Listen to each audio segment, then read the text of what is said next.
కృతికా శుక్లను అచ్చంపేట మండలం కోనూరు గ్రామ దళితులు కలిశారు. తమ పూర్వీకులకు చెందిన లంక భూములను కొందరు ఆక్రమించుకుని ఇసుక తరలిస్తున్నారని ఫిర్యాదు చేశారు. శాఖమూరు శ్రీనివాసరావు అనే వ్యక్తి నకిలీ పత్రాలు సృష్టించి అక్రమంగా ఇసుక తరలిస్తున్నాడని ఆరోపించారు. రెవెన్యూ అధికారులకు ఫిర్యాదు చేసినా పట్టించుకోవడం లేదని ఆవేదన వ్యక్తం చేశారు. విచారణ జరిపి తగిన చర్యలు తీసుకోవాలని కలెక్టర్ని కోరారు.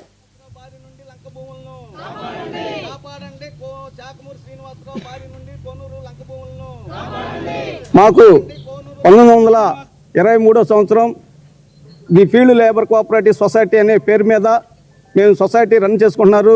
మా పెద్దలు గత 102 సంవత్సరాల నుంచి కూడా ఈ సొసైటీలోని మరి లంకలో భూములు రెల్లుగడ్డి కానీ మేతగడ్డి కానీ ఇంకా రేగి పండ్లు కానీ అనేకమైన వాటి ద్వారాగా మా కుటుంబాన్ని పోషిస్తూ జీవనం సాగిస్తుండేవారు. మరి అదే క్రమంలో ఈనాడు మా లంక భూముల్లో మరి ఉసుక ఉండటం వల్ల మరి మా గ్రామంలో పెద్దలందరూ గతంలో వారి కాడ ఉన్న పొలాలు మాకు అమ్మినారు. మేము వాటిని అగ్రిమెంట్ల ద్వారా కొనుక్కున్నామండి. అగ్రిమెంట్లు కూడా ఉన్నాయి. ఇప్పుడు మా ఊర్లో ఒక శాఖమూరు శ్రీనివాసరావు అనే వ్యక్తి గత 40 సంవత్సరాల క్రితమే మా ఊరు నుంచి బయటకు వెళ్ళాడు.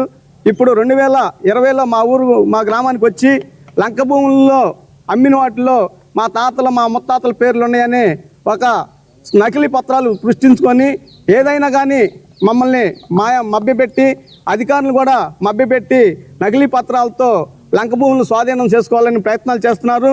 దానికి మేమందరం కూడా మరి స్థానిక శాసనసభ్యులు ప్రవీణ్ గారి వద్దకు ఈ విషయం తీసుకెళ్తే మీ లంక భూములకి మీకు ఎప్పటి నుంచే ఉన్నాయి కాబట్టి నేను మీకు న్యాయం చేస్తాను, మరి అధికారులతో కూడా మీరు కలిసి మీ సమస్యలు చెప్పుకోమని తెలియజేశారు. అదే స్ఫూర్తితో మరి గతంలో మేము 2020లో వైసీపీ వారు మా లంక భూములను ఆక్రమించుకుంటే మరి ఆనాడు మరి మా నాయకులు కానీ పెద్దలు కానీ అందరం పోరాటాలు చేసి ఆనాడు కలెక్టర్ గారు కానీ ఆర్డీఓ గారు కానీ అనేక మంది కూడా లంక భూములు మీయేనని చెప్పి మరి వాళ్ళకు దొంగ పాస్ పుస్తకాలు పుట్టించుకున్నారు. ఆ పాస్ పుస్తకాలు కూడా రద్దు చేస్తాము.